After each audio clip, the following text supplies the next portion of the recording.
Hey there, Justus. What a really fun score. There's some things about this. It feels like the tempos are probably faster. Like you probably conceived of things as being faster tempos and so on. Um, and yeah, the mock-up seems very slow in a lot of places. Yeah, and there's also the additional problem that in compound time, you are not giving us a dotted metronome marking, right? Which is just absolutely essential. I cannot say this enough. Like this seems to be an error that is cropping up more and more at the beginning of this score. As we'll see, you have 88 to the quarter note on when we go to the 12/8, which really should be the dotted quarter note, right? Because like the players will be following the beat of the conductor. The conductor will be conducting four to the bar. Each of those four beats is going to represent one dotted quarter note, right? They don't have no way of calculating from just a regular quarter note any more than you would be counting that way as well, right? 12/8, would that be like 6/4 or something? But no, it's not at all. It is four groups of three, right? So you can't give us this kind of metronome marking here. You have to add a dot if we're still in 12/8, right? So it's just like little things like that need a bit of proofreading, and then we have a lot of stems pointing the wrong way, right? Which is so easy to fix. You just in Sibelius you just select and then you type the letter X, and then the stems go back to where they should be. It's kind of strange. But yeah, so let's just judge each section on its own merits, and let me give you the feedback that I think that you need. All right. Now I'm going to mention this here just so that I don't forget it later, and that is this is a low E sharp, right, in C trumpet, and it's just not possible. If this were a B flat trumpet, then you could reach this note, right, because the lower range of the B flat is a little bit lower, right? But here it's just not possible. It's just one half step lower than your trumpet is capable of playing. So we got a trombone player here. They're not doing anything. They could easily play this entire thing right here and, make everything sound a lot more secure. Because for them, that's in their lower tenor register, right? So, or even to an extent, you'd think of it as their bass register. The tenor register technically starts from D in the staff, but not to quibble over registers too much. So here everything's fading out rather than in the original score. The It's marked non-decrescendo, right? So yeah, here you have a very slow fade. Fortissimo, diminuendo forte, diminuendo to mezzo forte, diminuendo to pianissimo, diminuendo to mezzo piano, diminuendo to pianissimo, triple P, and so on. So you have a very gradual lessening of strength here. But what is Barvinsky wants you to stay strong all the way through, right? And then to hit this hard and then everybody fade out and just leave the octaves hanging in the air. Well, like I'm not going to come down on anybody for not doing that. That's totally fine with me. I don't really care whether people obey that or not, but just to let you know that you could have gotten I think that you could have kept the energy going and just really had an impressive ending at the allargando and then faded quickly.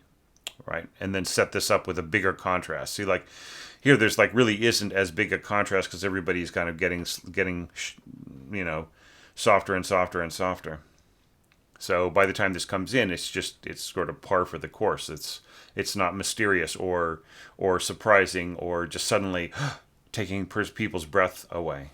Now here, like I've noticed, you've marked solo, unison, divisi, and so on with really big. Bold print. This is what you need. This is all you need. Small letters, not a big font, not a different font, not bold, just solo. That's all that you would need there, right? So this is what that would look like, right? And that's just as clear as can be. Now, one of the problems that you've got going on here too is that I feel that your double basses, double bass solo player, is not playing loud enough, right? It's not playing strongly enough. I feel that the player has really got to have more energy going, and they will get so swallowed so easily by everything that's going on here. You can hear it a little bit in the mock-up, but it's still, like you can't really trust the mock-up. But this is a solo. This is the melody line, right? And here you're having them play pianissimo, and you're giving more weight to the accompaniment here. This B third right here in your oboes, right? So, but the melody line really is a B octave here. So the B octave I feel needs to be stronger, not just a touch of pianissimo here or whatever. Like, and here you got the solo violin. See, like here.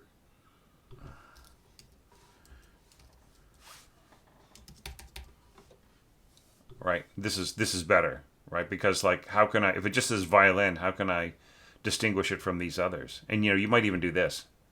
Excuse me, grab the wrong thing.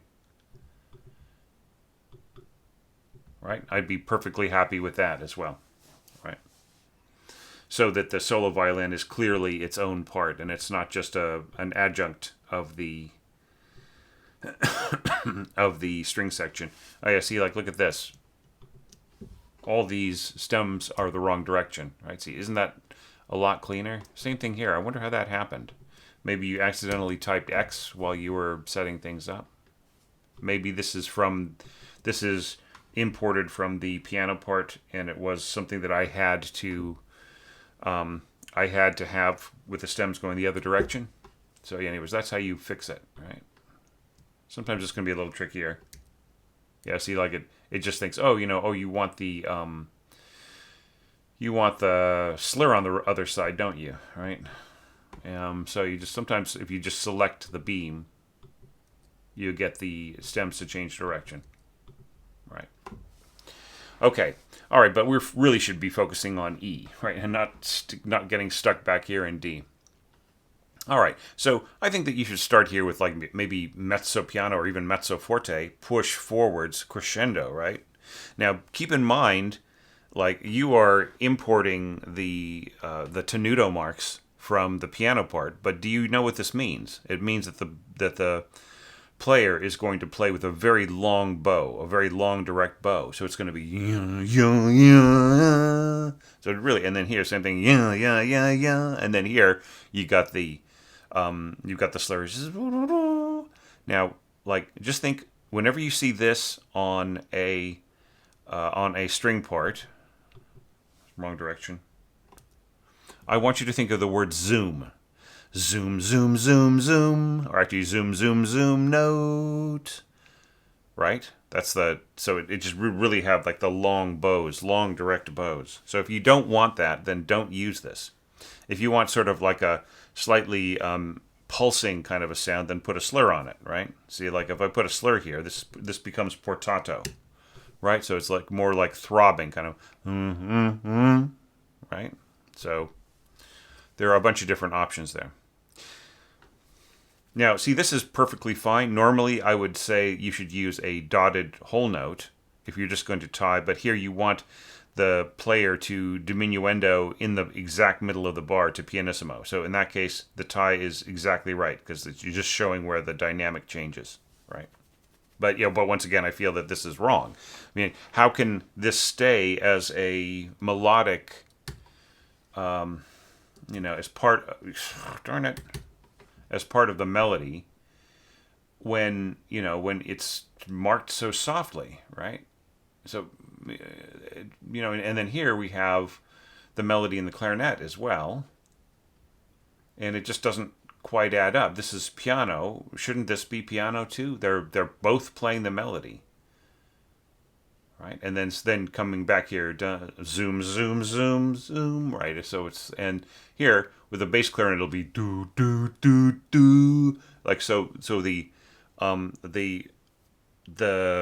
articulation style for tenuto in winds is to have a really really full long note, and sometimes it can be interpreted as almost a legato, like do do do do. So you almost don't even hear the tonguing on the next note, right? So it's like not the same as a tenuto for a piano part, which is kind of a blockier sort of articulation.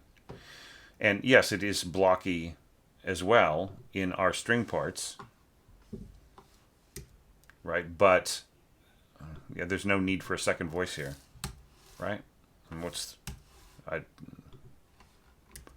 yes, try to correct all this stuff, okay, Justus? It just makes your score look better when you are paying attention to those details. Yeah, just I mean, if you're gonna do one of these full length entries, just really spend some time with it. So like right here, I would say if you're going to have this rest here, turn this into second voice, which is Option or Alt 2, right? Oop. For some reason that turned invisible. So you can, so that the conductor and the copyist can see that real clear right in there, Yeah, I mean, so like there's a lot of really cool stuff here. I love the solo violin on top and everything, but like you really haven't written the solo violin as a melodic, as a melodic instrument. You're basically having it play the top of the harmony right in there, right? And there will be a tendency for the solo violin to play out a little bit, right? There's a part earlier in this piece where you give the solo violin player like an accompaniment part, and I'm going to try to talk you out of that, okay? Because like the player has to play forward, and it doesn't really match with the balance of everything else that's happening there, right? I mean, wouldn't it be cool if the solo violin were taking the clarinet part here, right? So then it would make a whole lot more sense. But the doubling of these melodic parts has got to match in your whoever is playing whatever at what given time. Like they have to have the same dynamic arc, I feel. Right? So what's the use of having your double bass soloist here go down to pianissimo and then play this really softly under the bass clarinet? All it is doing is just weakening the relationship here, right? And making the bass clarinet, right? It's making this sound even softer under these accompanying elements. So I mean, it's good that you have got some pizzicato here to kind of fill in, and but it's not consistent all the time. Like so, sometimes this is playing an accompaniment part, sometimes it's playing the melodic part. So it sort of confuses the attention of the listener. I say give the pizzicato one role or the other. Right? I prefer the accompaniment of the melody because it's a bit confused the way that you've scored it, and so this really helps to kind of maintain the focus. Yeah, but a solo violin is going to tend to play out just in order to be heard, and then with that intimate sound, it's going to draw attention to itself, and when it draws attention to itself, it's drawing attention away from the melody, right? Which is much more important than the line that you've assigned it here. So I want you to think about that. The proportions, right, are really, really important. Now here, I feel that the scoring gets much stronger. I think the octaves here, da da da dum, and then bum bum bum bum. That works really really great with the combinations. I think that this could be a little stronger. The implied leap, da da dum ba dum, right? So this is all piano espressivo. You don't necessarily need to. I mean, here, yeah, I can see the point in fading out a little bit because this has ceased to become the melody. But it just really feels like the melody and the scoring of everything is a little random in like our diminuendo and so on and so forth. I think maybe score towards the strength of the line, the meaning of the emotion of the line. Okay, this is all really lovely right in here. It's just once again, but we have parts fading out and fading in, and you know. I mean, I see what you're doing here. You want the flute, oboe, and English horn to sort of fade towards the clarinets and so on. Yeah, yeah. I guess it's okay. Yeah, but I mean, I still think that leaves the whole question of this top E here, sounding E, right? So this fades out and then it comes back at piano. So that doesn't quite work for me because it's not even. So you hear that E fading out on top, and then you hear it coming back piano, rather than just then tying across as Barvinsky scores it. Right? I would almost be tempted to just say tie, like don't have a diminuendo here. Just have the flute tie to a half note here, and then fade out under the clarinet, under the first clarinet up there. I think that would be a much better way of keeping this consistent. And this is all great in here, the really solid bassoon scoring below. See, now here is where I put in some fussy diminuendos. And this right here, you know what you should be doing here? All right, general pause, right? Should go right over the whole note. And in fact, I feel that this should be something that Sibelius, I don't know if any Sibelius developers are listening, but shouldn't there be a setting where you just say general pause? It's like something that is set to automatically go over the whole rest in a bar, right? So that it's nice and centered, rather than having us having to print it out and then having it like as system text, and then it like going all over the place or wherever it wants to go whenever you justify the part in different justify the bar in different parts, different dynamic parts, right? If there was just a general pause thing, showed up as system text wherever system text was needed, but then showed up in every part, sitting nicely over the whole rest, that would be absolutely great. Now, think about it, developers.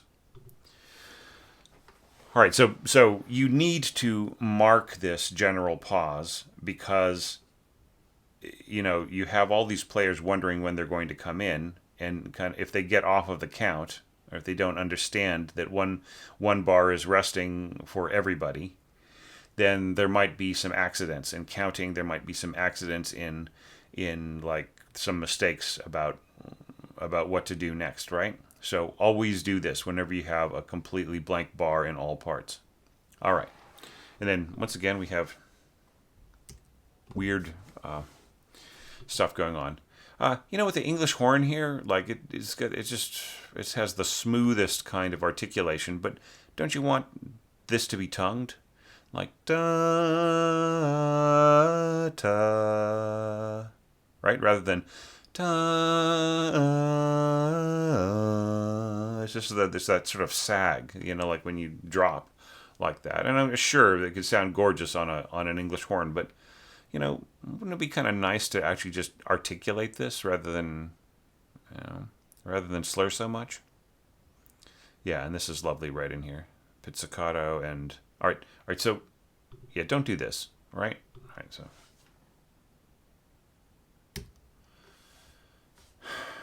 yeah. So see this sign right here? It's absolutely, completely unnecessary. Yeah. The 8 under the, maybe that's useful for you, but the double bassist does not need it. As far as they're concerned, they are just using a plain old bass clef. And everybody else in the entire world is actually in this reality. All right? Like, they are fine with just a plain old, dumb old bass clef, right? This is what you need to mark. Just don't worry about the 8. Because the bassists sure aren't worried about it. They don't need it. You don't need it. Nobody needs it. All right, and then once again, solo, that's all fine. But tutti, do you remember what I did before? Just plain text, no capital letter, no No bold type. The same thing with tutti. Tutti should look like this, right? Just keep it as small and as innocuous as possible. One thing that a lot of developing composers do not understand at first, okay, or developing orchestrators, is the need for a plain, uncluttered score.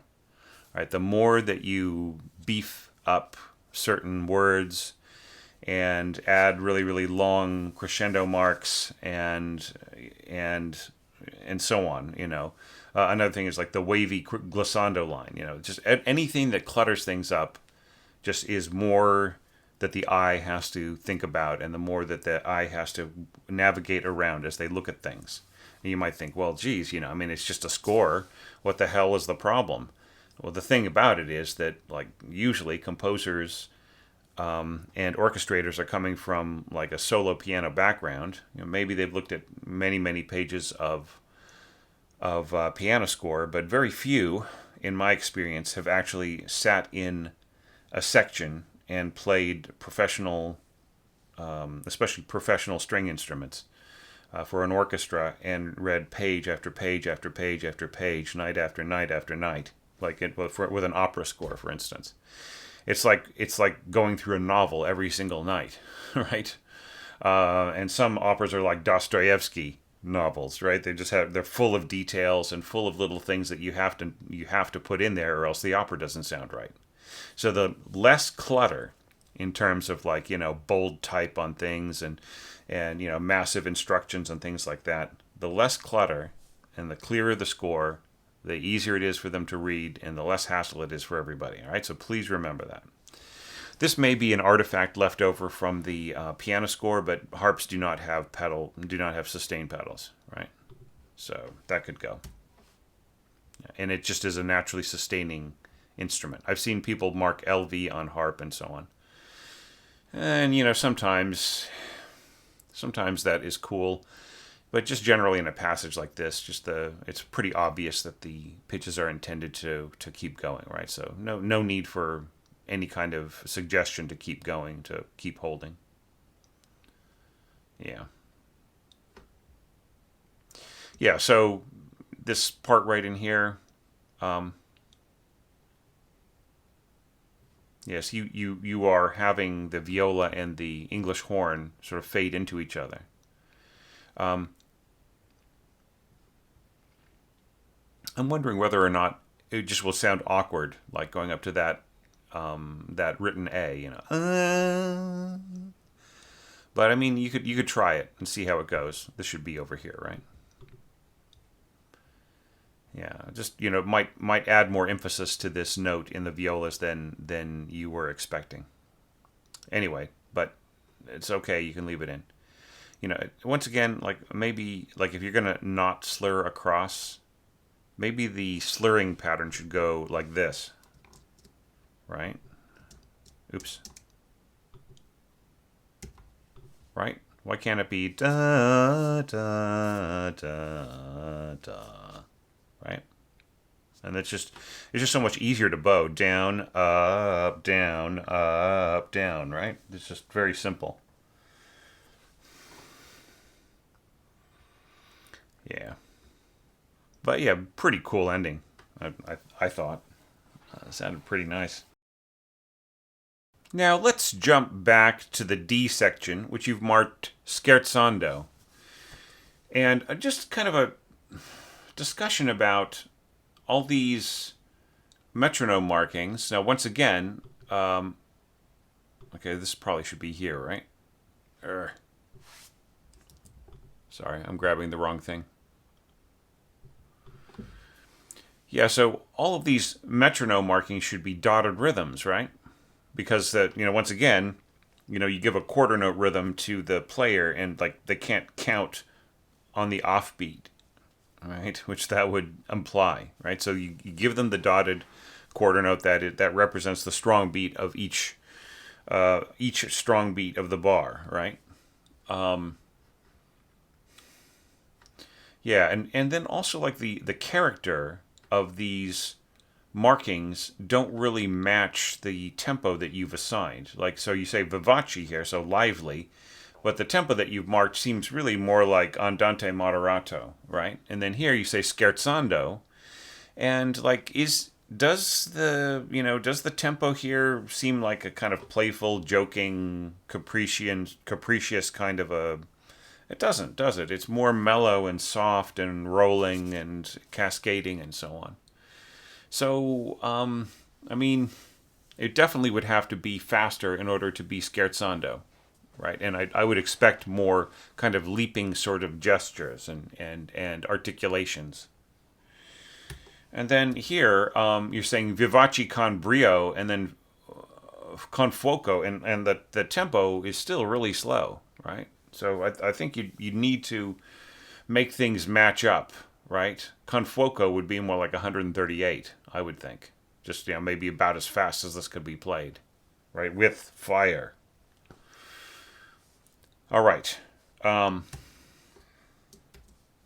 Okay, so, but let's just take a look at the orchestration here. And here you have like drums. I'm just going to jump back to the top really quickly. Yeah, percussion, glockenspiel. Let's take a look at your. Yeah, so you have drum set, I guess. I guess you wanted that sort of ride sound, like rather than the that kind of the more obnoxious tish kind of a sound that you get from sound sets. I can't believe it. I can't believe how primitive the cymbal sounds are still. After how many years? How many years have we dealt with primitive cymbal sounds?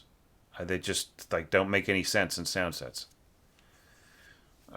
I mean, it's gone on for too long. Okay, developers, you've got to update this. You've got to upgrade it. Okay. All right. So now, but let's focus on the melody to start off with. You got vibraphone and violins. Yeah, horn and trumpet. So it's kind of strange. You mark the horn softer than the trumpet, and I'm wondering why that is. And you mark the trumpet louder than the strings, and I'm wondering why that is. And then here you're going to pianissimo. I gotta say, Justus, a lot of times your dynamic markings just don't seem to make sense. Why should the accompaniment here, this harmonization of the melody, why should it be softer than the melody? And why should it be so soft when you have a crescendo here in the quite strong trumpet? Yeah, I mean, it just doesn't make sense to me. So it's like really out of balance. Why can't everybody be piano here? Right? You will not have any problem whatsoever in having the trumpet be loud enough to be heard, or the horn. Just everybody marked piano, right? They will sound very beautiful and clear next to the violins, right? If you want to submerge them into the violin texture, then mark them pianissimo. But I don't think that's what you want. I mean, I think you want sort of like horn and trumpet with some strings sort of behind them. All right, that's fine. But then in that case, just mark everybody piano, and that's what you'll get.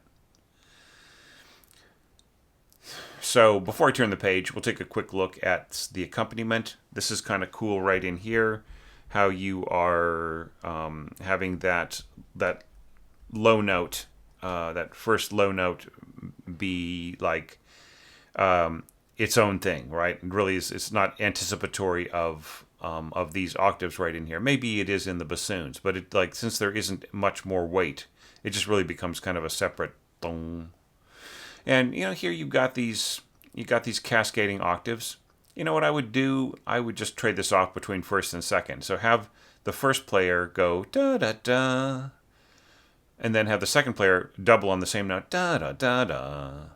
Right? But even at that, like you can mark this mezzo forte and this piano, and the clarinet will still dominate here just because it's a much richer sound. But it's all right. I sometimes crab about low flute being overwhelmed, but like at least for the beginning here, it doesn't matter too much. But like if you really want a perfect balance, you can just cut the second flute here and then just have this be first flute stopping here, and then first clarinet taking over. And you don't even need the flute part to go on at that point because it will just get swallowed into everything else, especially with, nice, nice bright trumpet playing right in here.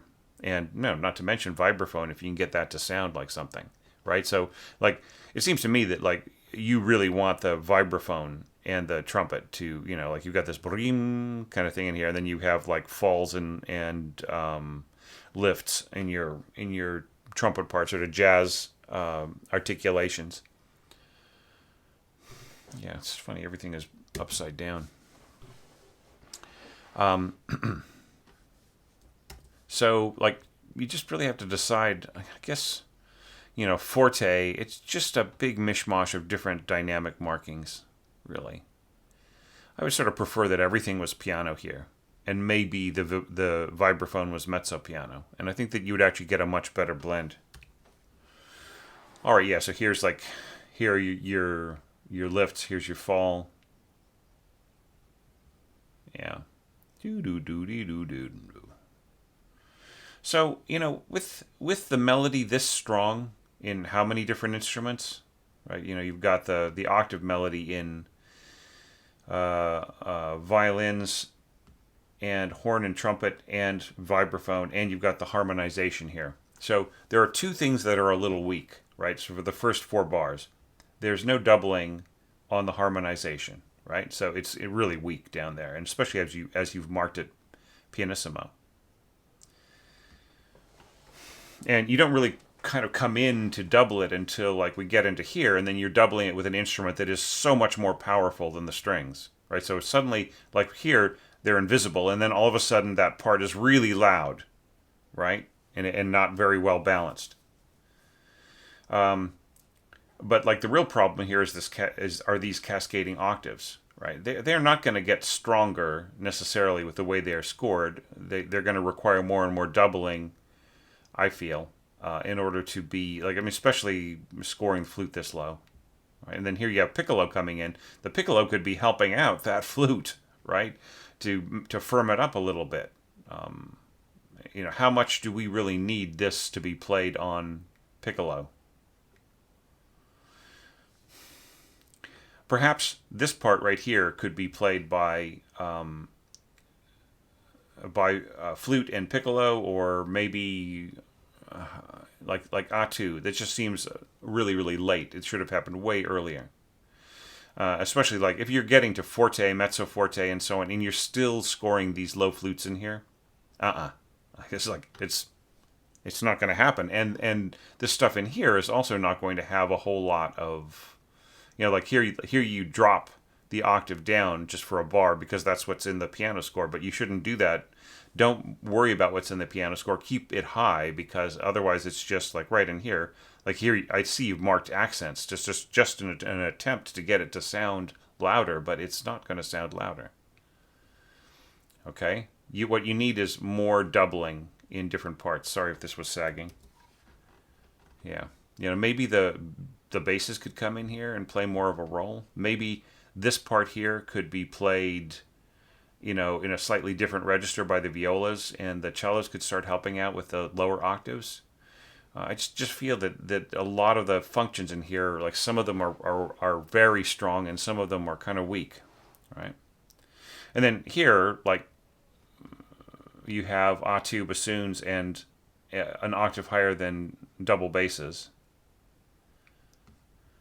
Yeah, and you've got, like all this stuff right in here, these big Ravel chords. I love the fact that you have got this, you've scored this like in octaves for the, continuing on with octaves in the strings.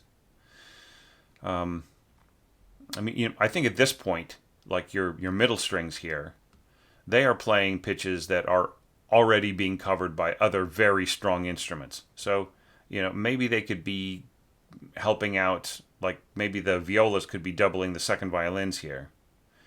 And the cellos could be helping out the bassoons, right? At that same pitch. I wouldn't score this under one slur. I mean, I think that's a little out there for bassoons. I think that it would be better to have the second bassoon player slurring up to this G, and then the first bassoon player maybe taking the upper part. But it's still, I mean, it's playable, but I would rather not slur it. Do you know what I mean? I think the slurring just makes it more problematic. And kind of the same thing here with these clarinet pitches. A flute is a bit more likely, I think. I mean, it's doable on clarinet, but it's still like it doesn't have the same impact, right? You're really spreading out the idea of the octaves across these parts, but you're not really supporting them with much strength with other instruments, right? That's what you mean, right? Always make sure that you slur over this kind of what they would call like fingered tremolo, but it's obviously their fingers aren't involved here. But yeah, tremolo between two separate pitches. Yeah, and this is all doable, but yeah, do you really want this sort of like really kind of a sound? Such an aggressive sound right in here. This is strange. Like these. So here you have two marked, like this is like a tuplet. Really, aren't these? Shouldn't these be dotted half notes, like dotted like a? So it seemed to me that in order to get this effect, you sort of changed the timing of the notes. So you don't need to do that. All you would need would be something like this. Here, let me show you really quickly. See, so let's go to, let's say that this is like say that's a G, and then this is like this G up here, right? So just select both of these, go to this part of the keypad. Let me move this a little closer into view, right? And then you've got that, and then just go to that, and then add a slur. See, this right here should look like this. This is just confusing. It's like, oh, am I going to be doing this tremolo for the whole bar because it says dotted half notes and that's the value of the entire bar? No, because there's this stuff at the end, right? So just try to notate stuff like this, okay? But I mean, I feel that this is way too fast. Triple beam tremolo is way better. Like it's just such a just such a brutal sound right in there. This, really like kind of wipes out a lot of everything else that's going on, especially the melody. All right. Now, getting into this part in here, there are also problems like with like here the melody gets really weak, I feel. Like so it's you have it playing in violins plus viola, right? And then you're adding some bits of harmony and so on and so forth. And you've got one trumpet player doubling that, right? But we've got no elevation, right? So everything is really bunched up around the top of the treble staff. We're just sort of crossing the range of the treble staff. And then you've got all these other instruments sort of barking away around them, blah, blah, blah, blah, blah, blah, blah, blah. What if everything were an octave higher? What if you left the violas where they are, got rid of these harmony notes, just kept it really focused on octave melody, and just like stacked the second violins where the first violins are, and then the first violins an octave higher than that, and then added some doubling in the winds, right? Because it just seems to me that like you really hold off on any kind of wind doubling until here, right? And then you just give it a few pitches here and there, right? So I think that you definitely could have gotten a lot more scope and a lot more of a towering sound out of this. Oops. So and then the question is like what volume is everything? Here you have your xylophone at fortissimo and accents and everything else, and this you can hear this in the mock-up. It's just like it's like a dentist drill, right? But this melody is still at forte. and then you're fading down to mezzo forte and crescendo up to forte and so on. And there are a lot of changes to the bass line here, which are definitely not in the original score, and they, I don't think that they do a whole lot for the harmony, right? Perhaps there's a misperception, or you kind of selected the wrong note. But the first note is C sharp, and then the next note is B sharp, right? Not C sharp again, an octave lower. And then C sharp to B natural, right? So the harmony just seems to go haywire here when you throw that note in. And then, like, going forward, you get the A sharp, and that's great. And then you go to the D sharp, and that's cool.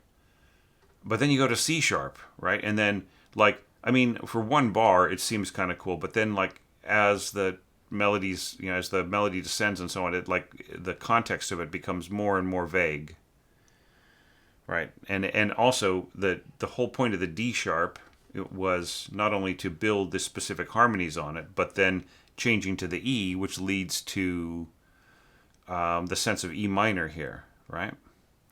So just really watch out before you mess with the harmony like that, okay? Because I'm not sure if it was intentional or you were being careless or whatever. Interesting effect here, just these kind of rolls, on the bass drum and so on. I would say watch out for being too regular, like it's almost like becomes this big pulse in the background. Like it almost can sound like an engine, or like the mothership, right? So watch out for that. All right, we got bassoons doubling trombones. Now, in a real score, you would not be able to score like this, right? Because you have to tell us, like, is this with two players or one player, right? Would it be more accurate to score it like this? Like, here, I'm just going to select all of these lower pitches. All right, and then I'm going to go Alt 2 or Option 2 if you're on Mac. See, you would have to do something like this, and you could actually, like, take out all of the stacked rests, right? So here I'm selecting the stacked rests, and then I'm going to delete them. Oops, unfortunately. I hate that. That is something that is also not very cool in Sibelius. So let's just, see, it's like it doesn't know what it's doing when it comes to that. That's just silly. And I know people out there will say, well, that's because XYZ. Well, it shouldn't happen at all. All right? Okay, so this is how you would have to score something like this, right? You can't just leave it up to the copyist or the score reader or the conductor to know whether or not this is with two players or one player, right? And it's really fussy to go through this and say, okay, well, this is like this, and then we're going to put A2 here, and then this is obviously an interval, and then I'm going to put another A2 in there, and, then that's another hassle, right? You're better off scoring everything in two voices if that's the case. But this is how I would deal with this problem, okay? Bassoons and trombones. So what is the articulation there? Is it just da-da-da-da-da-da-da-da-da-da? Right? Or is it ta-ta-ta-ta-ta-ta-ta? Or is it accents? Ta-ta-ta-ta-ta-ta-ta? Or is it tenuto? Na-na-na-na-na-na-na-na? So, like, what is it? Do you actually have to have rests in here just because there was an octave melody note there, which Barvinsky was making a little room for?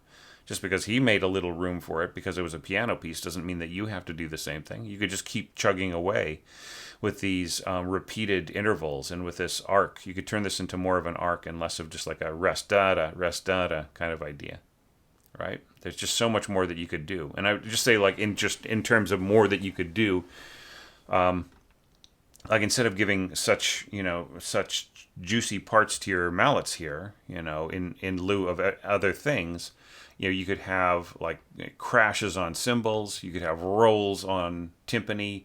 You could have, a fatter low end with, you could have put a contrabassoon in here.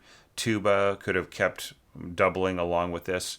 You could have gone up to fortissimo with your winds and strings, and just had a nice round accented forte in your brass. You could have had more instruments doubling the melody. If you do as I suggest and have the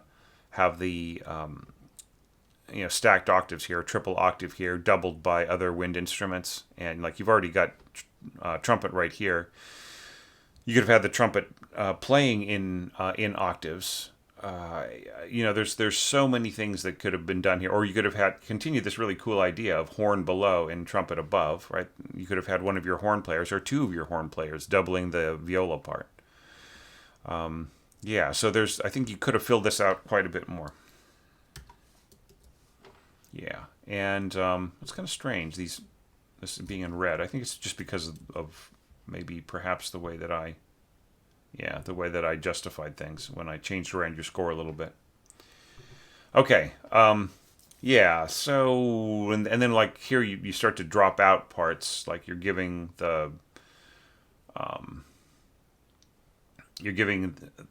what was previously a trumpet part to the clarinets and so on, and fading down. And I mean, I'm not saying it doesn't work. It's actually pretty cool.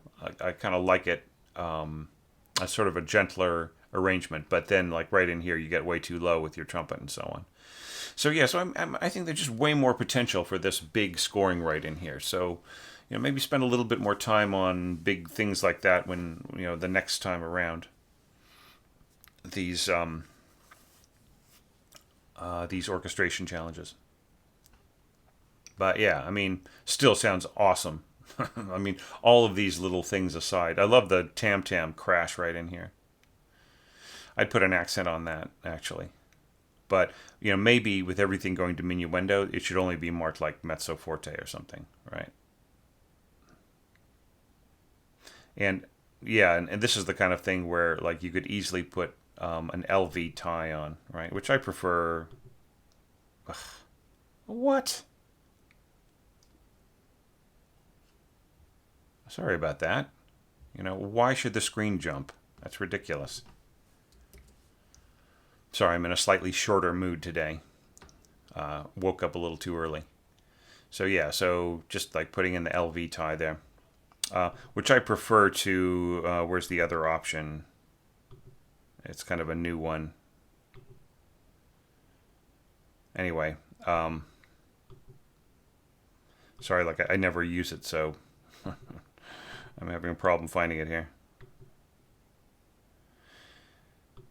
Anyhow, you guys know what I mean. The little teeny one, right? This guy. I just, I think it's better just to take up the bar, especially with concert music. Maybe different for film music. Okay, so all that stuff aside, I actually kind of like this. I know I'm crabbing about it a lot, and pointing out this and that could go a little bit better, but I still think it's pretty cool. Especially right in here. I love the brass scoring right in here. And now back to the A section. We're going back to the beginning of this arrangement. So, once again, there are, I feel, some unnecessary markings here. You say espressivo. I think that you should just say that here, right?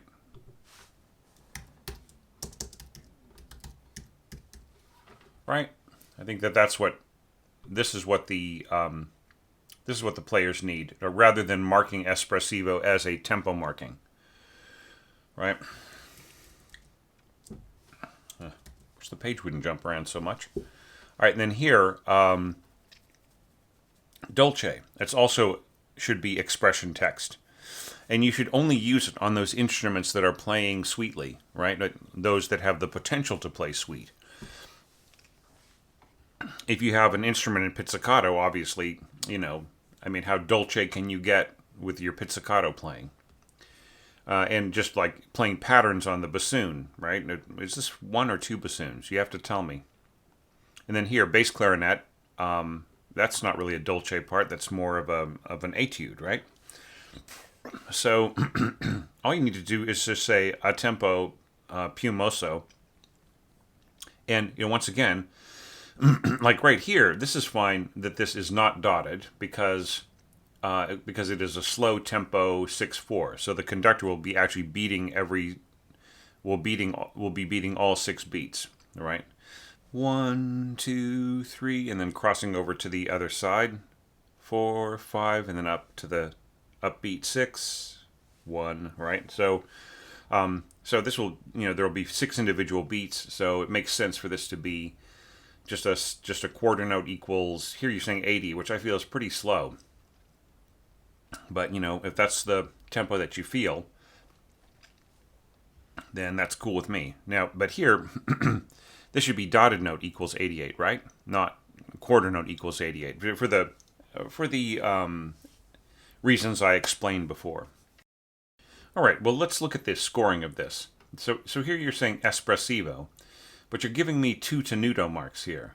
All right, so it's kind of, I'm not saying tenuto is the opposite of espressivo, but espressivo, it means to play expressively, right? And tenuto means to play in a blocky way, right? Just like really kind of like you start at the beginning of the note and the end of the note, and they're the same exact dynamic level, right? They just that's tenuto, right? So it's like it doesn't have the same kind of nuance and the same kind of stuff that the wind player and the string player can put into it to make it really beautiful and expressive and gorgeous, right? So I would say don't just start off with these tenuto marks, right? I really appreciate that you left out the slur, like you didn't slur across the repeated note, and you actually put in a staccato to make it even more precise. So that's cool. So you're starting off here with oboes and octaves, clarinets and thirds, a little bit of solo violin on top. So, I would just kind of observe that while the solo violin part is pretty cool, and the oboes and octaves are pretty cool, the combination of them is not necessarily the most ideal.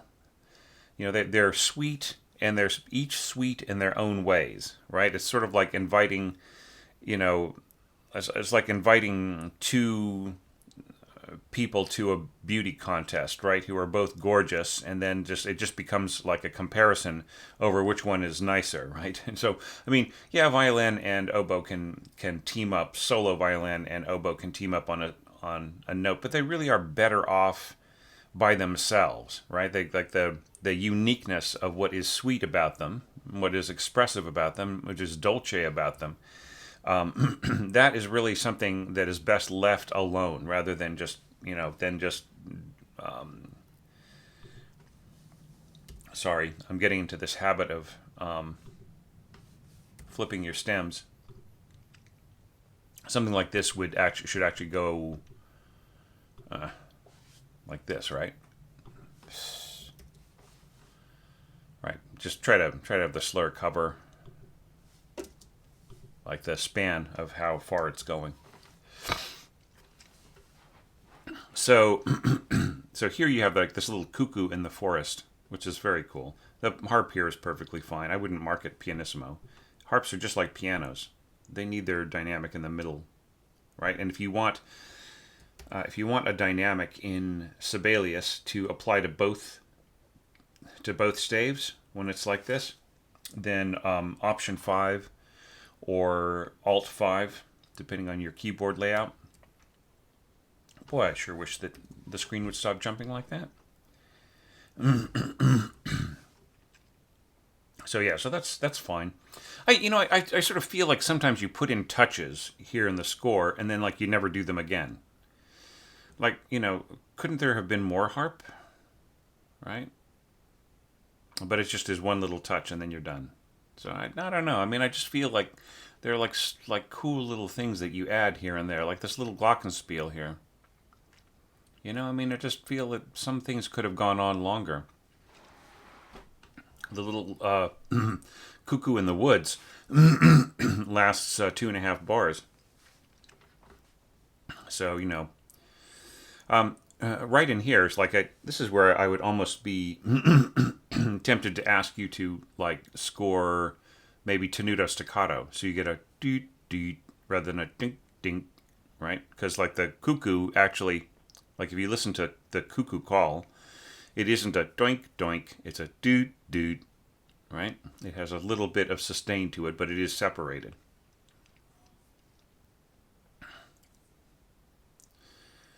Yeah, and this all works pretty good. Here you have the bass clarinet, like carrying on some of these pitches. But I would point out to you that this sounding G is supposed to be tied. It's not supposed to play afterwards, right? That in the piano score, there was a tie from the G across to the next G, right? Which we can actually see is left in here. You didn't delete this. Boy, that's annoying me on this score. I don't know why it's happening particular on this one more than others. So yeah, so you really should have started with the sounding G here, which written A, tied to this, right? And then here, I would say keep the G going until you get to here, and then change to this sounding C, written D, and tie and just have this be a dotted, have both of these be dotted half notes. And then you could maybe fade out a little at the end so that it just goes seamlessly into the standard clarinets. I mean, it's really cool the way that you've got this all set up. I really love the here you do have an emotional and timbral progression. Some of the dynamics are kind of weird though. Like, yeah, so this fade out here and then crescendo there. Like if you're having these, like I really approve of this, da da da dum, da da da dum. With just a little bit of a surge here in the middle. You don't need to have the mezzo piano in the middle, right? So the assumption is that the crescendo is going to go up to a little bit. It's going to go up into that range and then come back to piano. So this really is, like I would prefer that you gave us a dynamic at the beginning of the entrance, right? Because we don't know how soft this is.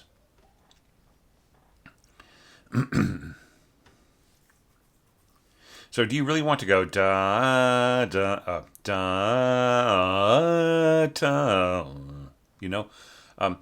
Just try to organize your slurs a little bit more, and then you put like a tenuto mark here. So what was that for? Right? Like why is this supposed to be heavy? Shouldn't this be the heavy note? Right? Because it's the destination. Da da da da. Right? So it might be better to like not slur forward across the downbeat, but to slur down like ta ta ta ta. Right? And then articulate the downbeat. Don't slur into it. Because like this doesn't make any sense, right? Like you are, right? You have all these rests. Hang on, I'm just gonna get rid of these second voice rests. So like here you have to decide. You have to tell us: is this going to A2? Is this like? And then you say 1. So does this mean this is the first player here? And then what happens when you get to 2 pitches and so on? So Justus, you really need to work out like 2 voice scoring. All right, just like go check out some Tchaikovsky or Brahms. Right? I know that they would love being mentioned in the same sentence. Actually, they would. They were like, despite their historic feud, which really wasn't ever a feud, it was just all in Tchaikovsky's letters to his patroness. They never really had a feud, but Tchaikovsky thought that Brahms was a jerk, and then he met him in person and found out that Brahms was like the nicest guy in the world. Even if Tchaikovsky didn't like his music, you just couldn't help but like Brahms. He was just the most non-stuck up, coolest, and he did really awesome things for Tchaikovsky later on, and they really tried to help each other out in the few years they had remaining of friendship before Tchaikovsky died.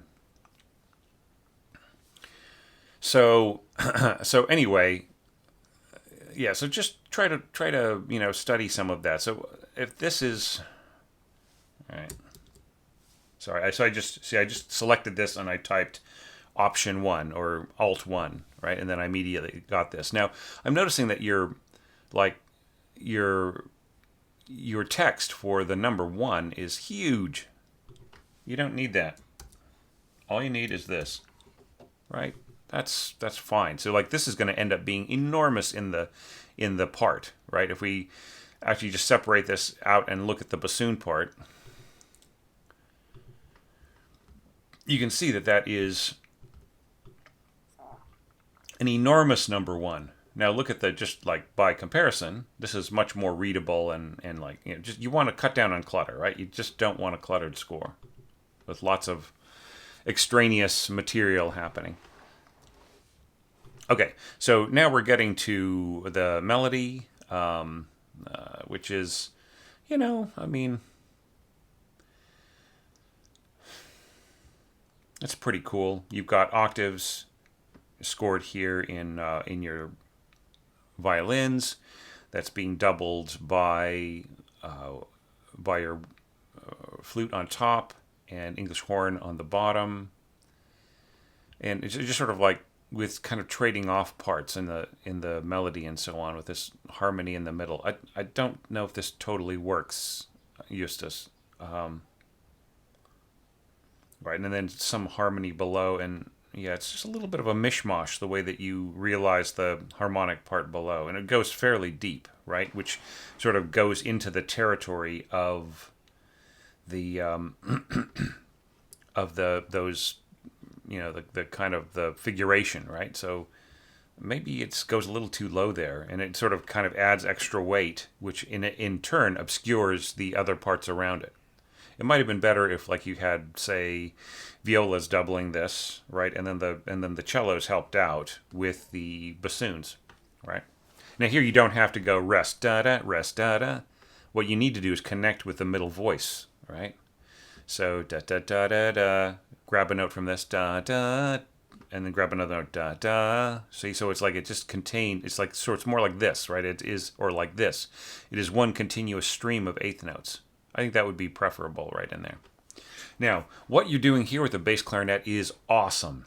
Now, I am not a bass clarinetist. My dad was actually a clarinet player, and I picked up a lot of stuff from him about the technique and everything else. But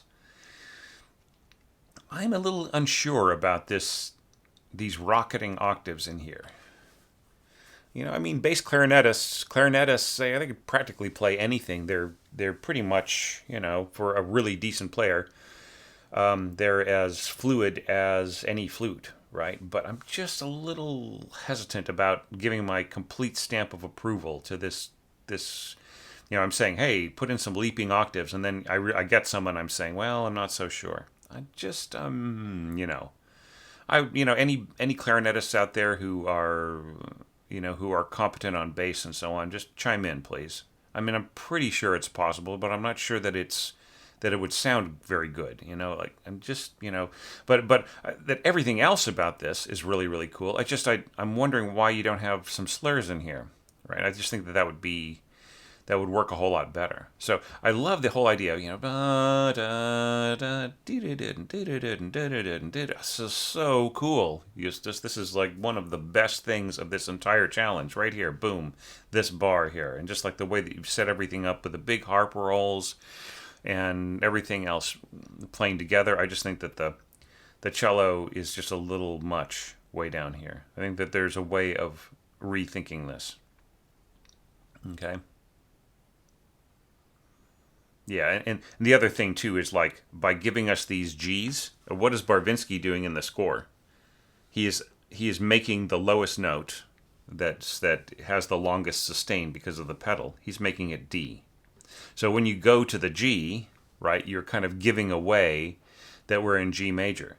But this is like an impressionist piece, so we're not really landing on G. We are kind of sitting on the 5, right, and just letting that be the pedal tone, and it kind of keeps us suspended in midair, right? So this is the falcon is flying above everything that's beautiful. Now here, like, you have 2 bass trombones.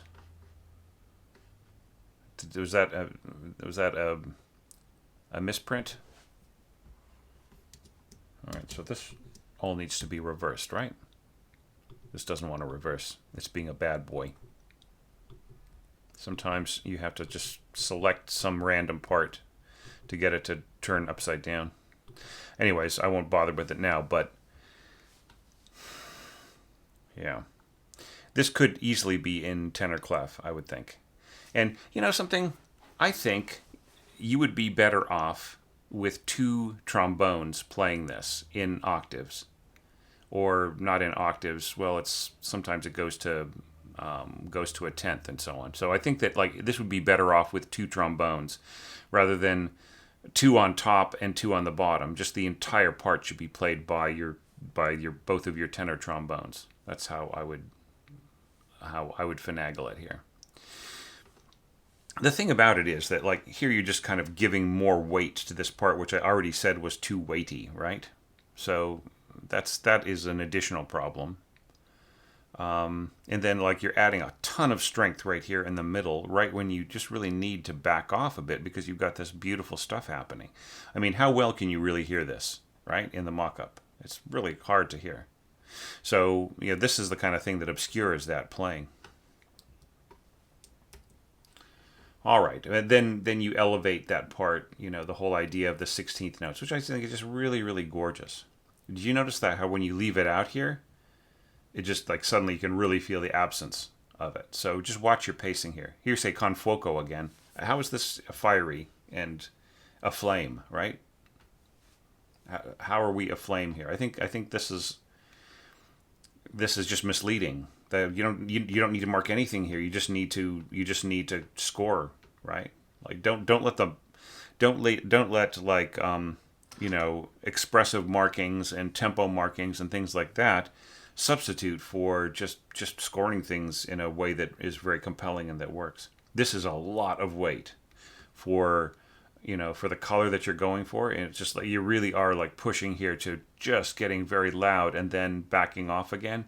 I mean, I can understand the impulse. It's cool, and you try to keep the brass from getting to be too loud, but you know, putting accents on your horns like this. Which horns are playing here? Is this the first and that's the third? Inquiring minds want to know. Yeah, you should just go through here. You know, you could select from here to there.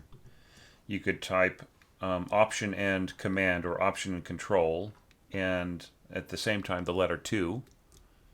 Oops, sorry, I said that wrong. You could type Shift, Option, Command, or Control 2, and then you just get those objects that are in second voice, and then you can just delete them, and then you're back to normal, right? However, I would actually turn this into second voice. If I were going to have stems in opposite directions on this one note, I would lay out the staff like this, right? Okay, so so here we get to that real bittersweet part. Ba, da, da, da, da, da, da. I really like the way that you pull back on the brass here. Da, da. And this is so cool right in here. Bass clarinet solo does not need to be a huge type. And then here you use the same instruments again. So what if you use different instruments? Just as a contrast, right? Like harp. All right, so divisi. How does this look in the part? Let's take a look at it. First violin. Look at how huge this printing is.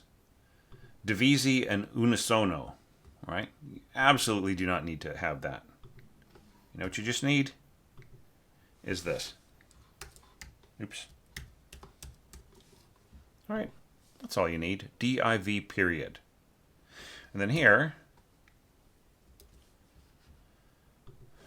let me introduce you to a gal named Eunice. All right? UNIS period. That's all you need. You don't need this massive, huge type. Wonder where that's coming from. All right, so yeah, so this is all really charming and beautiful, and I think that the balance is good, but I would try to bring the brass down to pianissimo by around here, right? And then have them fade down to triple P by the time they got to here, and then a further fade, and then you don't have to say what it is here. All right. All right, now here we have da da da dee doo doo dee da da da da da. All right, now the thing is, I remember in the playback. See here, you're saying rubato, piomoso. You have these parts that really speed up all of a sudden, right? Just want to check something here. Yeah, see, so you have sort of tweaked it so that things speed up really, really fast, and then they get softer, and then see, it would be really hard. Like somebody reading this would say, "Well, it's 160 here," but then in your playback, you have sort of set it so that it starts right at the beginning of this, and so on. So look, I mean, it does not need to go enormously fast all of a sudden. Just leave it alone. Let the players express themselves. Let them play it at Barvinsky's speed. Okay, I think it'd just be way, way better that way. And then the same thing happens here. Like imagine the problem that you're setting here. By saying, hey, you know what? I want the oboist to suddenly play fast here. So how does the harpist work this in? Like the way that you've got this written out, it cannot be glissandoed, right? It has to be played as like hand over hand, like really fast. And it's a little fast. I mean, I think that a harpist could practice this up and get it down to your satisfaction, but it's still like, it's really subjective of like when this starts to get fast and when it slows down again and everything else. I just think it's way too fast. And I think you've got another problem here, and that is that here you have this beautiful solo line heading downhill, and it is way louder and way more noticeable than the actual solo line marked in the oboe.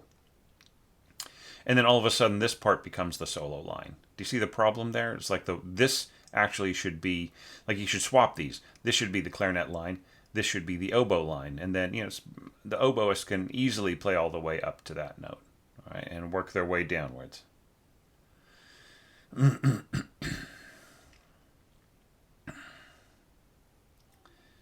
Yeah.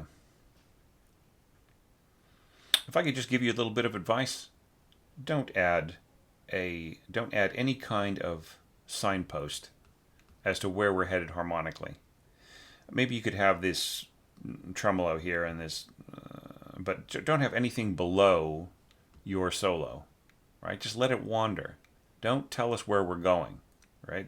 It's sort of like saying, hey, I'm going to go out for a little jaunt. I'm just going to walk out into the woods and just smell the fresh air, and I just don't care where I'm going. And by the way, I'll be actually headed for these places, and I'll be back at sundown, right? This works against everything that this wandering line is doing. Seriously, folks, do not put manacles on Barvinsky's Happy Wanderer here. Okay, all right. So now you continue on with these little, cute little juicy little tremolos and so on. That's kind of cool. So here was the part that I was really worried about before. All right, so I just do not think that a solo violin is going to give you enough weight for this part to contribute very meaningfully. Now, what is going on in this part here at C? Calm surface over restless undercurrent. So this is our restless undercurrent, and this is our calm surface. So you've got almost nothing playing the restless undercurrent except for the tremolo in this part, and this sort of boop, boop, beep, boop, right? Okay, so this is real easy to play because you have the open G on the bottom, and then you just finger this these octaves above. So that's really easy, and it's all staccato. So it's all real easy to do. Okay. What if you went to Divisi staves here, and you had half of your Divisi first violins playing this tremolo, and then the other half was playing this part? Then I would say that this would work great.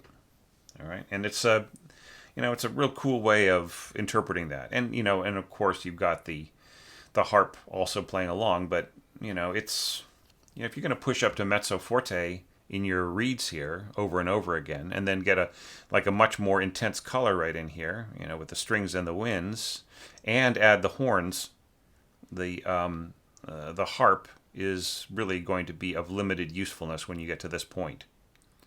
You're not telling us how loud this should be. To make it work, I think it should be mezzo forte. But see, like if this is being played by half of your violins, then or half of your first violins, then you don't really need to mark it up, right? I think that it could be marked piano along with everybody else. All right, and then I absolutely do not think you need to do this, Justus. Like here you have your octaves in your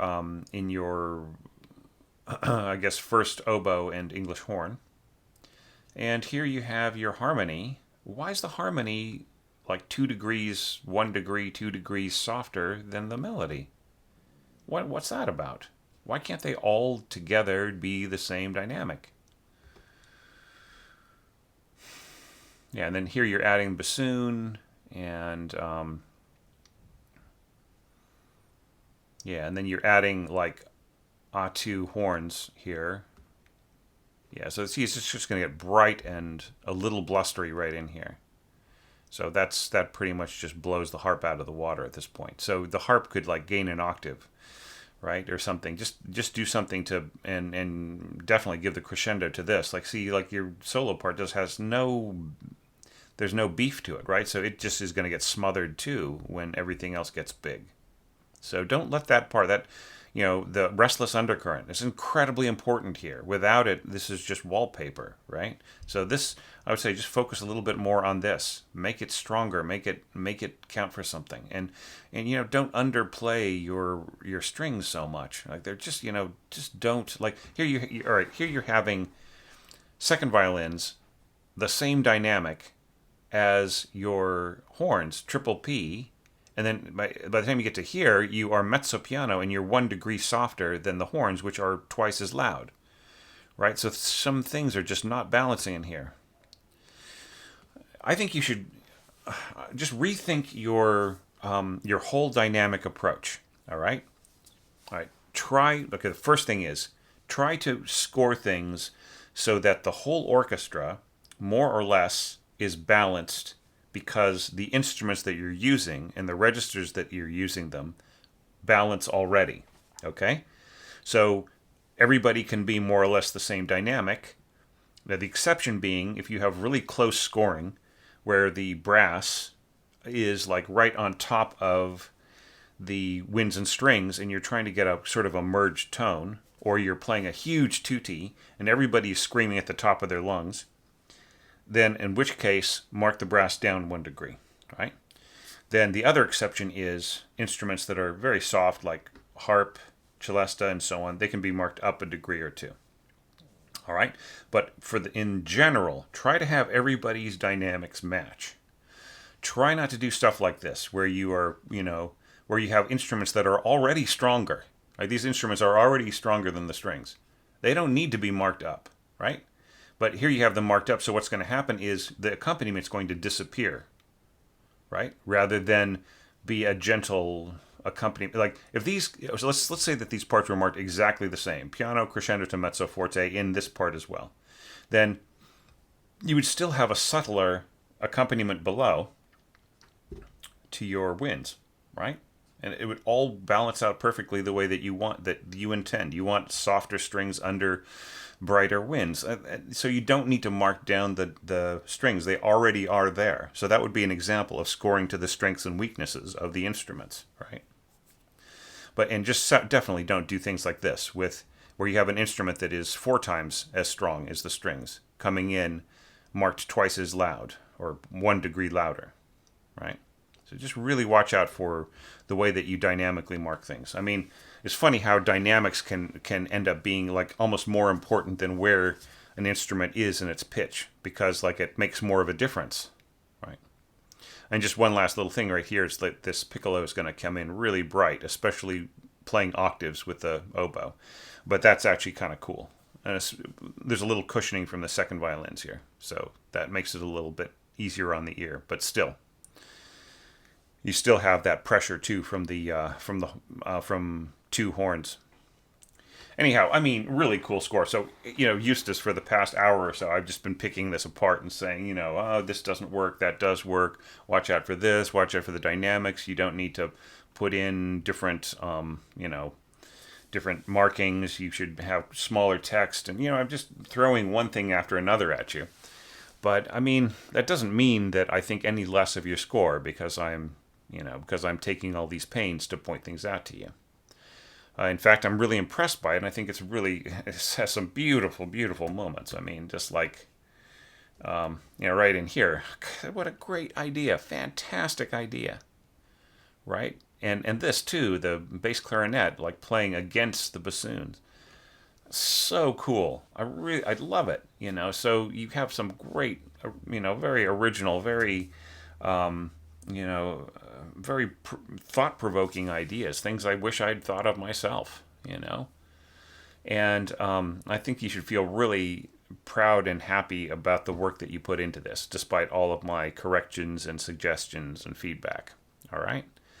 So yeah, so just like a little bit more familiarity with things like phrasing and bowing, and I mean, you are on the way. Looking at your approach here, I really don't know anything about your background, but kind of looking at your approach here, it makes me really kind of curious to think about how you would take on next year's excerpt that we're all going to orchestrate. And I would really love to see you take a crack at that, because not only will you have two different options of which part of the piece to choose, but you will also have the option of orchestrating in the composer's style, or orchestrating in, who knows, whatever other style you'd like to, or completely transforming the work if you want to. All right? So it would be fascinating to see how you would approach that. Anyway, so lecture over. I really enjoyed this in the final analysis, and I think that just like working out things like two voice writing and entrances and things like that, you'll get good at it. Just do some more score reading and compare the way that you've laid out your parts to maybe to some published scores before you turn them in next time. Okay. But having said that, like, wow, like the work that you did put into this score, I hugely appreciate, because it's it's another bit of fascinating orchestration that I get to look at this year. So just for me personally, it's a really great benefit. But I think that a lot of the things that I went over with you in this score are things that a lot of people out there need to hear, right? That there are things that they may not have thought of. Some people might be thinking of entering the challenge next year, or they might just be beginning orchestrators just in general, and like there might be a lot of things that in here that I touched on that would work with them. And and I apologize, like if I was going over things and you're thinking to yourself, oh geez, I forgot to do that. Oh, that's right. Now Thomas is going to mention this other thing that I forgot to fix. So, so like I understand. That actually happened to me. The future me caught some things that the past me didn't, and accidentally used the wrong version twice. I used an older version of the piano score that I had edited, and I accidentally released the older version of the piano score before I had the one that I had before I proofread it, and said, okay, well, here's the template. Then I had to go back and fix all that stuff. And then I also, when I did my orchestration lecture, I had the older version of that as well. So, wow, I just felt like a clodhopper. So, anyhow, I understand that problem too. So, but all that stuff aside, thanks so much, Justus, for helping me out this year, supporting the channel, hugely appreciated, and for helping me help out some people, some musicians who aren't so fortunate right now. And also to all of my other Patreon supporters who helped with that, and website subscribers, regular viewers of this channel. You guys are awesome, and I really appreciate all of the all the views, the likes, the comments, the all the interaction that you guys have had in the community. And don't think that I'm not reading every single one, because I am. And I just really wish that I also had an extra hour or two a day to go in there and react and respond and comment and join in on the fun that you guys are having while I'm continuing to do these evaluations. So anyhow, next year I hope I'll get it right. I'll get it better, I think. So Thanks, everybody, and I will see you a little bit later today with yet another awesome score.